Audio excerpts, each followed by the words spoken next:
در کنوانسیون آمریکا سازمان مجاهدین و شورای ملی مقاومت یه آس جدید زد. حضور دانشمندان و متخصصین در کنار سازمان.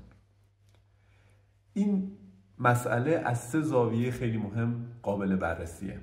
اول اینکه سازمان مجاهدین و شورای ملی مقاومت علیرغم تمام تبلیغات و لجن پراکنی هایی که میکنن چقدر به علوم و تخصص روز نیازمنده و چقدر خودش رو به روز نگه داشته و از تمام این علوم و تخصص ها برای پیشبرد مبارزه استفاده میکنه.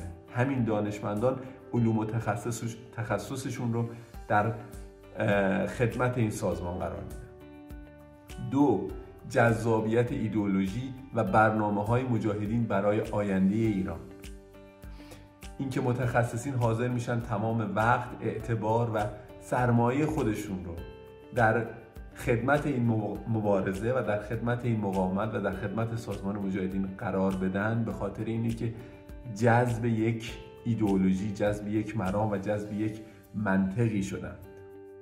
امثال مثل دکتر غریب تا جان متر به یک چیزی رسیدن که حاضرن تمام اعتبارشون رو در پشت این مقاومت قرار بدن. اما مهمتر از همه وقتی چنین متخصصین و دانشمندانی در کنار سازمانی قرار میگیرن که اعضای اون با فدای همه چیز برنامه‌ها و کارهاشون رو پیش میبرن، میشه به ساختن ایران آزاد و آباد فردا فقط و فقط امیدوار بود. چرا؟ چون همین متخصصین و دانشمندان در ایران آزاد و آباد فردا همه تخصص و همه دارایی خودشون رو فدا میکنند تا زیباترین وطن رو بسازند. اون هم نه برای یک طبقه خاص، بلکه برای نیازمندترین قشر مردم، بلکه برای ساختن ایران برای همه ایرانیان.